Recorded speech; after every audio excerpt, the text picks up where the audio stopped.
Green Lantern Corps issue 2, legacy number 105. I forgot to check for the first issue, but this is Oh 105. shoot! All right. And for the record, before everyone goes double checks that, the first time there was a book called Green Lantern Corps, it was actually just the regular Green Lantern book that was renamed for a few issues. So that counts in the numbering of the regular Green Lantern book.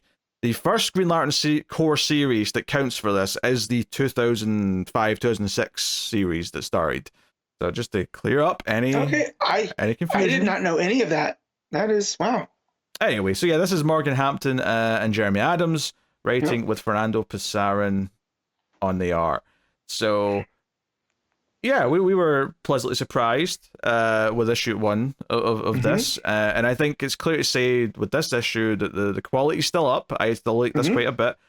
It didn't bring the Tamaranian character back, but we do have Hawkwoman here. We have Shiara, and they're off to Thanagar, or I should say, what remains of Thanagar. Yeah, the ruins of Thanagar. Yeah, so lots of planets being destroyed in DC Comics this week. Yeah. So and that's a great big full page spread early on in the issue when you see kind of like half the planet still kind of there, but the rest is all rubble. So it's a good visual.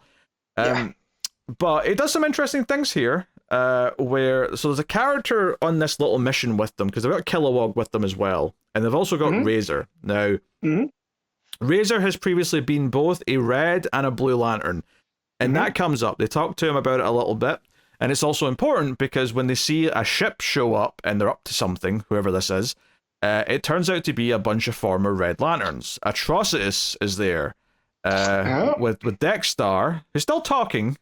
the cat is still talking. I figured you'd pop big for Dexstar. I always pop big for Dexstar. I mean, I like Atrocitus as well, to be fair. Yeah, but I mean, just it's in your vibe, you know. But I really, I like okay, they notice them there, they spy on them a little bit, and it's this Razor who's like, hey, I know these guys. I don't know who the monkey is, but I know the other two. They were Red Lanterns because I was one. So I appreciated kind of like the investigation of this and John and Shiara like sneaking through the ship. There's a great moment where Dexter comes hopping down the corridor and they have to hide in a closet, and it's just this like silent few panels of them awkwardly being pressed together in a closet, and it's just the sexual tension is palpable. Yes. We've seen it in every sitcom, right? The two characters have to hide and they end up face to face. And there's some very uncomfortable moments where they're staring into each other's eyes. Do you know what it is, though? I think because these two characters are so serious, typically. These are not... I mean, I'm not saying they never have a joke, but like they're not what I would consider the comic relief characters by any stretch. No, not at all. They are this. Both of them are the straight men in any scenario. Yeah, right? yeah. Like, Cher is this tough, hard as nails. John's the engineer, military man. Like they're not jokey characters. So seeing them in this situation, like, actually felt like less funny and more like, I don't know, awkward, but in a good way, like a good awkward where you can feel their history kind of bubbling up. And just the fact that they're hiding from this little kitty cat, too, because we know what the kitty cat's capable of. Like, I don't know what's going on with the Red Lanterns and all that type of stuff. Because as we see, Atrocitus can still tap into some of that. But yeah, like we know what Dexstar can do. So yeah, but do we know what Dexstar can do without Red Lantern energy? Yes. Do we? So, I just remember he had a very tough life, and that's why he was so angry. Okay. I remember that much. He's got rage in him, which makes sense. It's a Red Lantern. Yes. But yeah, I just remember he had a very tough life. I don't remember if he, but anyways, seeing Atrocitus later, still being able to tap into the red energy, it makes me curious of what has exactly happened with the Red Lanterns. Yeah. And I just thought it was interesting, though, that a bunch of them are still together and just being now regular villains in space. I thought that was kind of a cool thing. Yeah, they're like space pirates. Yeah, I like it. Because they're here to steal nth metal. They're digging into the planet to try and get some nth metal. So that's what the other like lackeys are doing that Kilowog and Razor are following. And there's a really cool bit where they start like talking as if they're scared of Atrocitus, and then Razor starts saying there's no hope. And I noticed, oh wait, their speech bubbles are grey. All of a sudden, this is Sorrow. This is the Grey Lantern. And sure enough, he shows up, and it seems like this is tapping back into the main story in Green Lantern, presumably this nth metal, or the ending text made me think there's something inside the nth metal, because it said something about like what's in the shell or something like that. It wouldn't surprise me if the nth metal has the ability to make the the structure of the, to hold the energy. Yeah, that's what I thought at first when he showed up, but the ending kind of implied to me that there was something inside it. Like there was, because it said something about what's inside the what lies within. What lies within, that's what it was. Maybe that's referring to something else, but I just thought, maybe it's like a big egg. There's something in there. Yeah, I was gonna say, it is Thanagar. They are the Hawk planet. Like, what if this is a gigantic egg with a baby Thanagar in it? I don't know. It's gonna be the home world of the emo lanterns. I have no idea, but I do it. It was a nice surprise though. But at the same time, most people reading this should be reading Green Lantern as well, so it should work for most readers that Sorrow shows up. So I really appreciate that. So when the Red Lanterns start talking about stuff, it just with Bleeze and then the other guy that I don't know his name, where she's just like, it doesn't matter, Atrocitus is just using us. I was like, oh, she's self-aware, because I wasn't really paying attention to the gray, right? And it doesn't really get to the emo lantern stuff until Razor, where he's like, nothing matters without hope or rage. And I was like, oh, okay. And then it clicked. Well, yeah, because I think before that point, I mean, maybe, I think you did hear a couple of speech bubbles from those characters, but because they're, they've not been around as prominently, the grey just, I was like, oh, their bubbles must be grey. But it's Razor's being grey where you go, wait a minute, his has changed. And his feels much more with what we've heard from Nathan himself, right? Yeah. As Sorrow. So I did like that, it kind of washed over. So we got a pretty fun surprise when you turn the page and he's right there staring into the nth metal. Yeah. So Atrocitus realizes there's intruders on the ship because there's like a reading or something. So they have like a red alert. And this is like proper Star Trek red alert. And that there's like a light going down the corridors that starts flashing red because of the red alert. That's a very Star Trek thing. So John and Shiara like rush in their search to see what's going on, and they discover that Zilius Zox. Now I'm not going to pretend that I did remember his name, but I remember who he is though, because like he's a very distinct look to him, right? He's the Red Lantern who I guess I'll compare him to MODOK from Marvel. Yeah.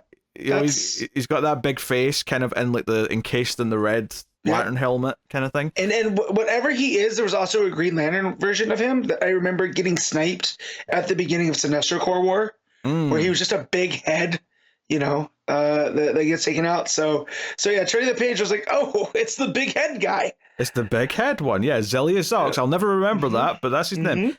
So they see him, and they basically realize that somehow he tapped into the Red Lantern energy, right? Without a ring. So he's actually got his Red Lantern outfit on, but he's all hooked up to the machine. And basically they talk about the fact that, well, other people who have like tapped into the Red Lantern energy, the rage, and we just saw this in Green Lantern issue 2, is that people who tap into it and don't know how to control it blow up. They literally just explode with the anger. And that was a great moment in Green Lantern when that happened. But they explain here that because they're using him to power the ship with Red Lantern energy, it's basically like siphoning it off of him so that he never gets to the point where he blows up. And I was like, oh, this is... They've put some thought into this where they set up all these rules about how this is working. And then they're like, here, this is why this guy's not blowing up, because they're actually using it. Like, the entire ship is being fueled with the rage of Zilius Zox. Yeah.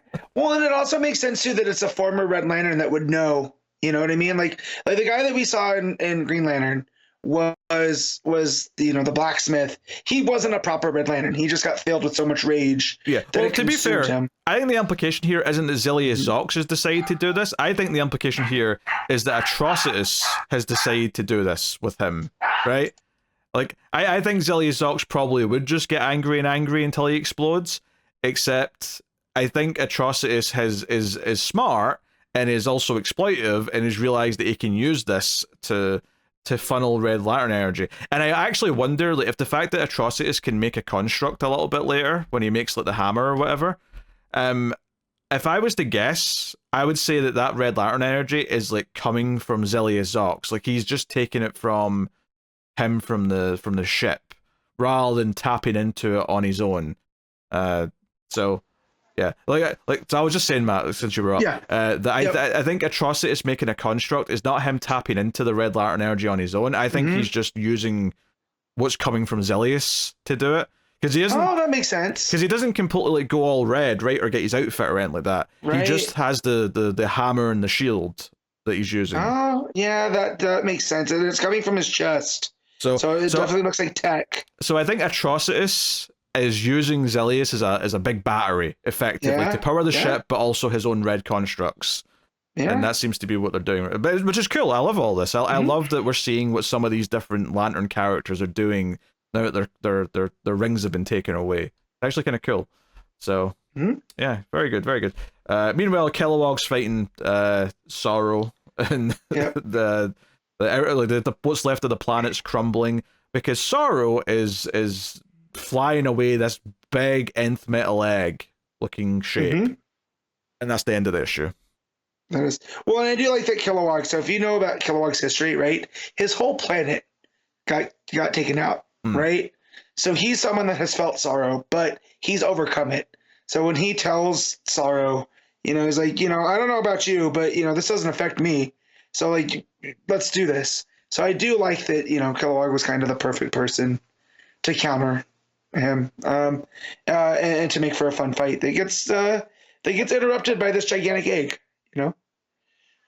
Yeah, well, more specifically, it's interrupted by the fact that the egg coming through just sort of makes the rest of what's left of this half of the planet just start to crumble and fall apart. So there's a lot of dodging and diving and ducking and whatnot. Really good stuff so far. I think this is a very good complementary book, and I think it's doing good character stuff with John and Shiera, or Shaira, I should say, and it's adding to the plot that's going on in Green Lantern, but it's given us a good chance to sort of explore how this new status quo is affecting other Lantern characters and seeing Atrocitus and Dexter and just being like, okay, what are they all doing now without their red rings? I think that is genuinely quite fascinating right now. So more of Green Lantern Corps exploring this sort of stuff would be good, I think. So yeah, I'm very pleased. Sure. All right, we can rate it if you're ready to go. Yeah. I always just wait for you to say because I don't want to stop on anything. I'm gonna give this straight 8. Yeah, I had a good time with this. I think it's an 8 as well. Yeah. I've been pleasantly surprised. Like I was pleasantly surprised with the first issue, and I think I'm really happy to see that issue 2 kind of kept up the quality and makes me excited to. Like I'm excited for 2 Green Lantern books right now, which I can't remember the last time I felt that way. So yeah, because even when Humphreys was doing Green Lanterns, I don't think we were that big on the other one. No, I dropped the other one quite early on. Because that was Hal and Pals, right? Yeah. Yeah.